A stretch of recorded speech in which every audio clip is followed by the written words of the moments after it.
पहला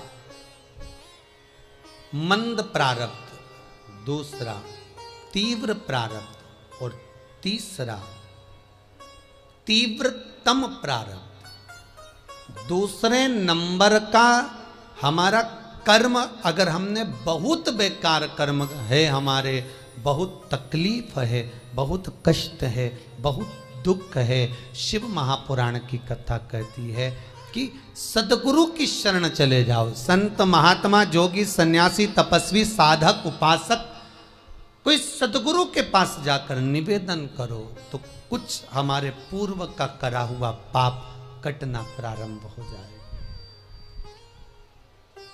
हमारा पुराना पाप धीरे धीरे कटे।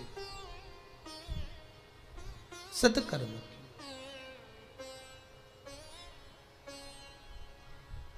फिर एक निवेदन करूंगा, जीवन में अगर बहुत तकलीफ है, बहुत कष्ट है, आपको पहले भी कहा फिर कहते हैं, पंगात्री पड़ेगी।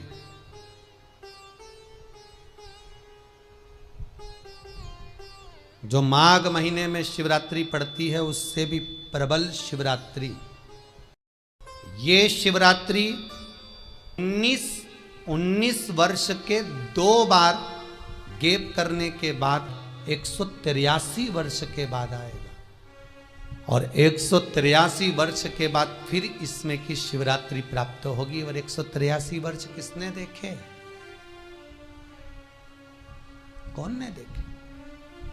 और निवेदन करूंगा, अगर जिंदगी में थोड़ी सी तकलीफ है, दुख है, कष्ट है, परेशानी है, तो उस शिवरात्रि को हाथ से मत जाने दो।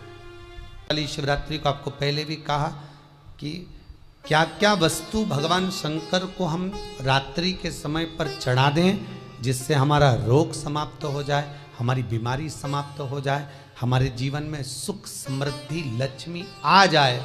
वो समर्पण का भाव। और शिवरात्रि आने में देरी है और आपके जीवन में बहुत कष्ट है, बहुत कष्ट। महाराज 5 कमलगट्टे, 5 बेलपत्र तांबे के लोटे में जल भरकर रख लीजिए। सीधे हाथ पर उस कलश को रखो जिसमें 5 कमलगट्टे और 5 बेलपत्र रखिए। श्री शिवाय नमस्तुभ्यम शिव महापुराण का मूल मंत्र है, जैसे भागवत का मूल मंत्र है ओम नमो भगवते वासुदेवाय। शिव महापुराण का मूल मंत्र है श्री शिवाय नमस्तुभ्यम।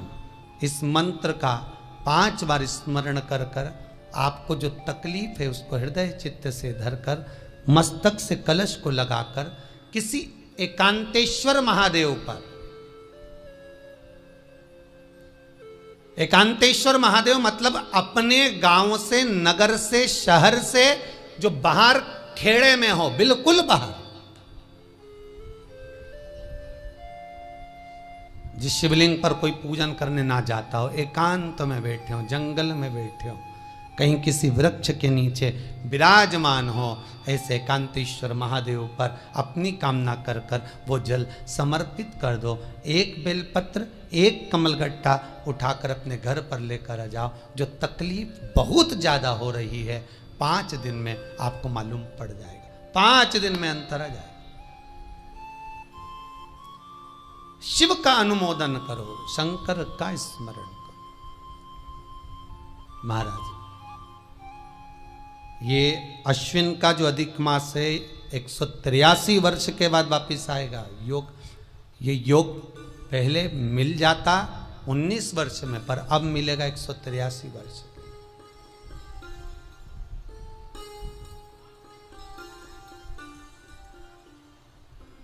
एक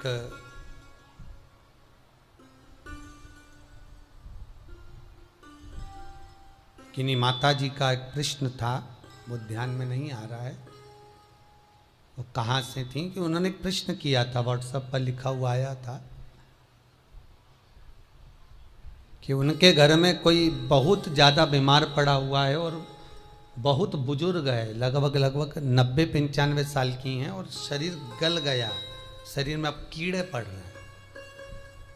सिस्टर को बुलाते हैं, डॉक्टर को बुलाते हैं, तब उनको साफ करते हैं, शरीर इतना गल चुका। उसके लिए क्या करना चाहिए? एक निवेदन करूंगा, एक भगोनी में गेहूं रख लीजिए, एक पात्र में गेहूं, जो बहुत बुजुर्ग हो चुकी हैं, कीड़े पड़ रहे हैं शरीर में, आपने एकादशी दे दी, गीता जी करवा दी, पाठ करवा दिया, गौदान करवा दिया, मोक्ष करवा दिया, सब कुछ करवा दिया, तो भी मुक्ति नहीं मिल रही है, तो पात्र में गेहूं रखकर उन माता जी की सीधे हाथ की 3 उंगलियां उस गेहूं में डालकर उनका नाम और गोत्र बोलकर वो गेहूं गाय को खिला दीजिए। पात्र किसी गरीबड़े को, भिक्षुक को दे दीजिए। महाराज 3 या 4 दिन में मोक्ष प्राप्त हो जाता है। इतनी अगर भोग रही हैं तो कर सकते, इतना कष्ट अगर भोग रही हैं कि शरीर गल चुका है, कीड़े पड़ रहे हैं शरीर के अंदर और सारी खाल टपक टपक कर गिर रही है, तो उनकी मुक्ति हो, उनका मोक्ष हो। आज माता जी कह रही थी कि हमने गीता जी सुना दी, पाठ कर दिया, सब कुछ कर दिया, गौदान करा दिया, सब करा दिया, पर मुक्ति नहीं। शिव का हो, शंकर को, मेरे बाबा विश्वनाथ का स्मरण करो, मिलेगा। फिर निवेदन करूंगा, ब्रह्मा ब्रह्मलोक में रहते हैं, भगवान विष्णु बैकुंठ में रहते हैं। मृत्यु लोक का अगर कोई देव है तो वो महादेव है। पृथ्वी का अगर कोई देवता है तो वो देव अधिदेव महादेव है। पर हमारी आदत है, हम पड़ोस की काकी आती है तो उसको प्रणाम करते हैं, मासी सास आती है तो उसको नमन करते हैं, चाची सास आती है तो उसको नमन करते हैं, और घर में सास बैठी रहती है उसको कभी नमन नहीं करते। आदत है ना हमारी। दूसरों को तो हम प्रणाम कर लेंगे पर घर की सास को नमन नहीं कर पाते। उसी तरह हम भगवान विष्णु का स्मरण कर रहे हैं, ब्रह्मा का स्मरण कर रहे हैं, सारे 33 कोटि देवताओं का स्मरण कर रहे हैं, पर भूलोक का इस देव अधिदेव महादेव का हम कितना स्मरण कर रहे हैं। हम तो भगवान शंकर के मंदिर में भी जाते हैं तो छल करते हैं, गए मंदिर में, वहां का लोटा उठा लिया, पानी भर लिया, शंकर जी को चढ़ा दिया, लोटा दूसरे का, पानी दूसरे का, मंदिर भी दूसरे का, पानी चढ़ा दिया बस। और इतनी सात्वित्ववान सिर पे पल्लू मल्लू रे कि ऐसे पानी चढ़ाए। शंकर भगवान भी सोचे काय को नौटंकी करे रे, काय को नाटक करे, पानी दूसरे का, लोटा दूसरे का, शंकर जी पे चढ़ा रही। अगर शंकर को जल चढ़ाना है तो घर से लेकर जा, लोटा भी घर से लेकर जा, और अगर मंदिर का पानी लिया है, मंदिर का लोटा लिया है तो 1 रुपये लोटे का किराया, और 1 रुपये जो लाइट जली, पानी भरा जिस पुजारी ने, उसका 2 रुपया दान पेटी में डाल, तब जाकर तू शंकर को पानी चढ़ाएगी, तब शंकर उस जल को स्वीकार करता है। किसी की लगी लगाई थाली मिल जाए पूजन की और तुम सिर पे पल्लू लेके कुंकू चावल रोली मोली सब चढ़ा दो, और बेचारी वो बाद में आए तो देखे तो यहाँ सब साफ, तो क्या भगवान स्वीकार करेगा? भगवान ऐसा स्वीकार नहीं करे। फिर निवेदन है, बरसाती मेंढक मत बनो रे, अच्छे से सेवा करो, थोड़ी करो पर अच्छी करो, घर से पानी लेकर जाओ।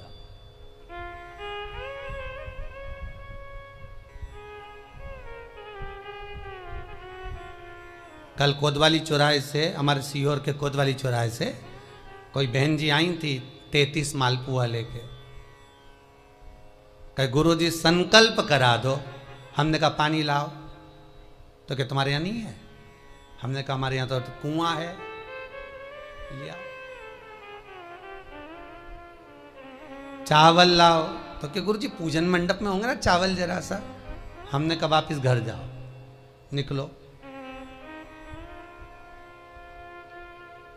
कितनी बार भागवत सुनी, राजा बलि के दरवाजे पर वामन भगवान खड़े हैं। राजा बलि वामन भगवान से कहता है, प्रभु आपके एक हाथ में छत्र है, दूसरे हाथ में कमंडल है। तो राजा बलि कहता है आपके कमंडल का जल दे दो, मैं संकल्प छोड़ देता हूं। वामन भगवान कहते हैं राजन, अगर मेरे कमंडल का जल लेकर तू संकल्प छोड़ेगा तो वो संकल्प मान्य नहीं होगा, तुझे स्वीकृत नहीं होगा। किसी की लगी लगाई थाली में से कुंकू चावल चढ़ा दोगे तो कुछ मिलना है क्या? अरे बोलो तो। विष्णु पुराण में तो यहां तक लिखा है कि किसी का लगा हुआ दिया, किसी का दिया मंदिर के अंदर रखा था, तुमने अपना डब्बा खोलकर बत्ती निकाल कर उसके दिए में रखकर जला दी और सोच रही है कि मैंने खूब बड़ा काम कर दिया, तो उसका तो फल ही नहीं मिला। विष्णु पुराण कह रही है खुद का दिया, खुद की बाती, खुद का दीप अगर जलाती तो फल मिलता। किसी मंदिर में तुम रोज डब्बी लेकर जाओ, बत्ती लेकर जाओ, मना नहीं है, पर उस मंदिर में पहले से 5 दिए, 7 दिए, 11 दिए तुम रख कर आओ तो जलाओ। दूसरे के रखे हुए दिए में 50 बार बाती जला कर आना, उसका कोई फल नहीं मिलने वाला, उसका कोई फल नहीं है हमारा।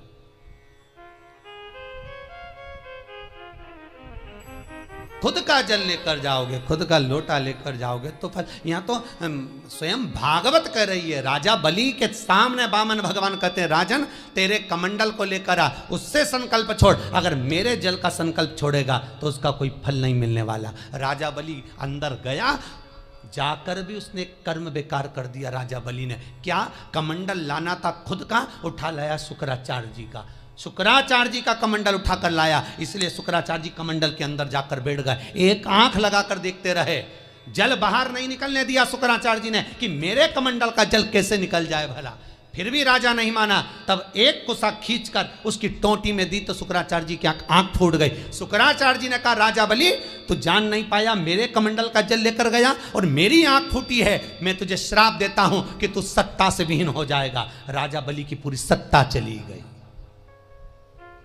पूरी सत्ता मात्र कमंडल के जल के कारण चली गई। तो आप अगर दान करने जा रहे हो, आप कन्या दान करने जा रहे हो, आप गौ दान करने जा रहे हो, आप वस्त्र दान करने जा रहे हो, आप मालपुए का दान करने जा रहे हो, आप स्वर्ण दान करने जा रहे हो, तो जल चावल आपका होना चाहिए, संकल्प आपका होना चाहिए, दूसरे का नहीं। इसलिए नैमिषारण्य में जो 108 शिव महापुराण की पोथी बिठाई तो वहां जो संकल्प छूटा आपके घरों में छुड़वाया, घर के अंदर। और 15 अक्टूबर को जो शिवरात्रि का उत्सव रात्रि को 9:20 से 10:20 पर इसी टीवी चैनल पर जो हम कराएंगे, उसका संकल्प आप अपने घर में बैठकर छोड़ना, यहां नहीं, अपने घर में। और अगर कोई यहां आता भी है तो साथ में पानी की बोतल लाओ, चावल लाओ, पूजा की थाली लाओ, फिर बैठो। अपना संकल्प अपना होना चाहिए, उसका फल हजारों गुना प्राप्त होता है। दूसरे का जल, दूसरे का चावल स्वीकार कर लिया, उससे फल की कामना नहीं है, हमारा मिलता नहीं। फिर भले 4 घंटे तक तुम ढोलक बजा बजा के गाओ, तांबा का हंडा में तातो धरा पानी, और नींद आए भोला नवा के रहूंगी, भोले को अपना बना के रहूंगी। शंकर भगवान जी बोले पूरी रात गाए तो भी नहीं आऊं मैं, तो जा गाय को है भोलानाथ। शिव को मनाने के लिए आडंबर की जरूरत नहीं है, शंकर को मनाने के लिए बहुत साधना करने की भी जरूरत